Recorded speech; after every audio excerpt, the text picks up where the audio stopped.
I'm out here walking in Beijing, and today I wanted to talk a little bit about the BRICS meetings because it is the BRICS Summit, the 15th summit that is happening in South Africa. And so I want to talk about it because there's a couple of things that I feel will make this a success in my mind. And so I want to talk about the three main things that will make it a success, and then we'll talk a little bit about a fourth thing.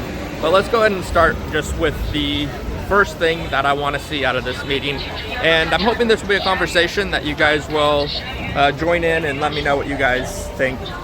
The first thing would be the new members. So there's been about 40 nations, I would say about 40 nations, that have shown interest in joining the BRICS. And I think something like 25 or 26 have actually applied for memberships, like for membership to the BRICS, to join the other 5 nations. And so if we see some announcement about new membership, or at least some kind of announcement about the process or where they stand on that, I think that would be one of the things that would signify success.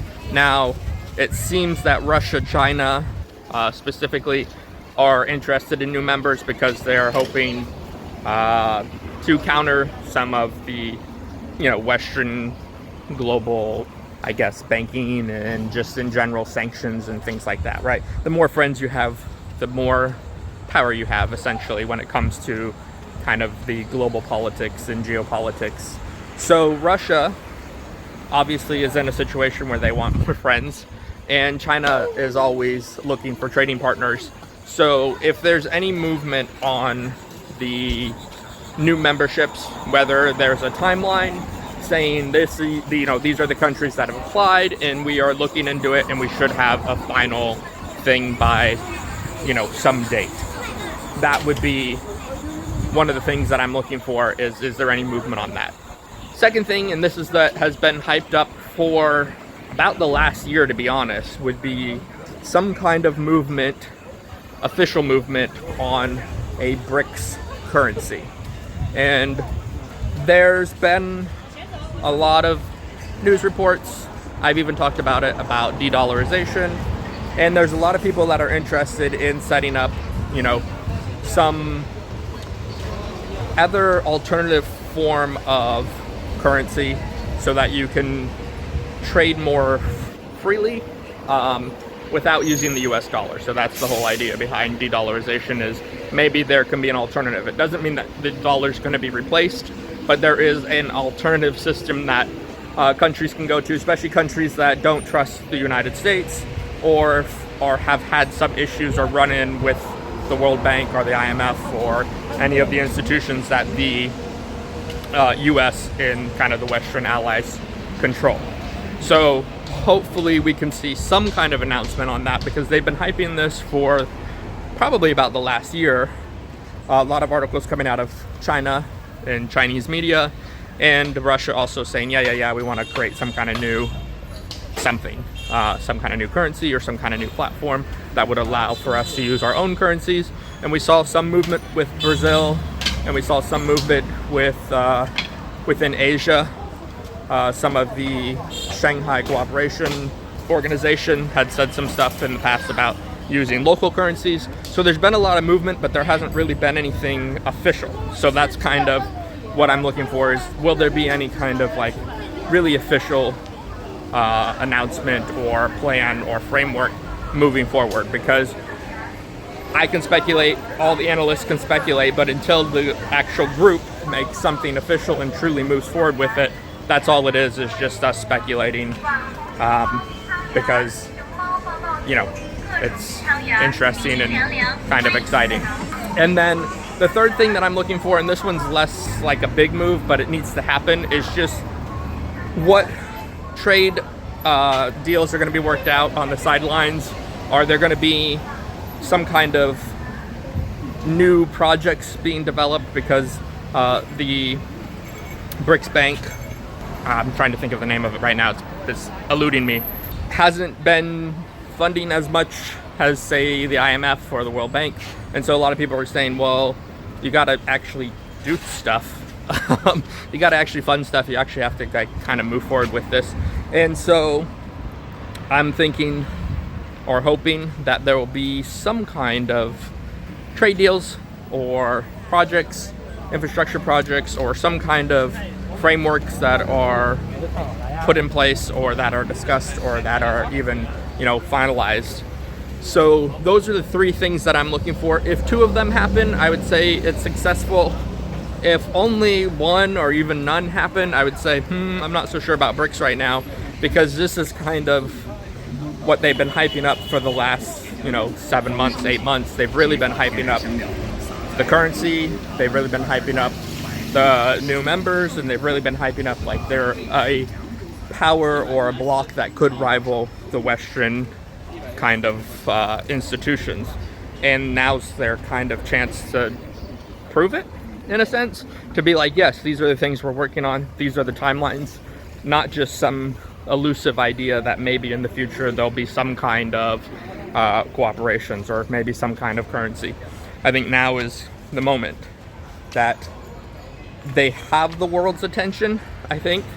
A lot of nations are trying to join, and now is the kind of time to say, yeah, we have worked some stuff out. We have some real options for nations to join and to get funding and to become a rival to, to the Western banks and things of this nature.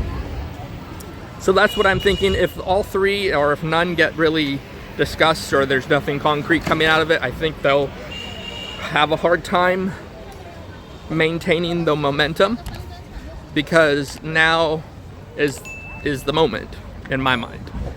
And the last thing that we have to talk about a little bit is the Russia-Ukraine situation. Obviously, Vladimir Putin can't go to the meetings because of the arrest warrant that's out on him for war crimes and all that.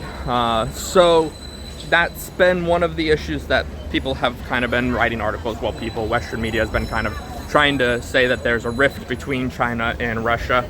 I don't know if I've really seen it, but again, if there's no big movements, no big deals, no kind of this is the future, then we end up in a situation where that type of media will continue to be put out, and people will start to believe it more. And so if nothing substantial comes from the BRICS meeting, then we might end up in that situation where those articles become more like, look, see, these nations can't get along. India and China are fighting, Russia and China are at odds with each other, and South Africa is falling, and Brazil, what's going on there?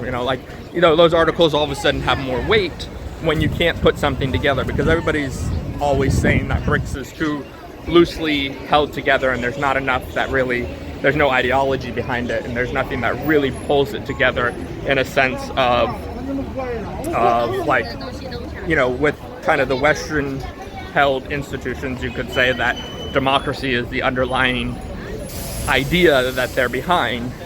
But when you look at India and you look at South Africa and you look at China and you look at Russia and you look at Brazil, they all have different ideas about governance, and they have different ideas about infrastructure development, and they have different economies. And so what really holds them together? Well, now is the time to start moving on things that could be bigger and that could actually hold them together. And so if that doesn't happen, I think you'll get a lot more media saying, it's not real, it's fake, it was never strong. And that'll be difficult to combat, because right now the momentum is with BRICS, I think. And there is a lot of media saying, oh, it could be the future.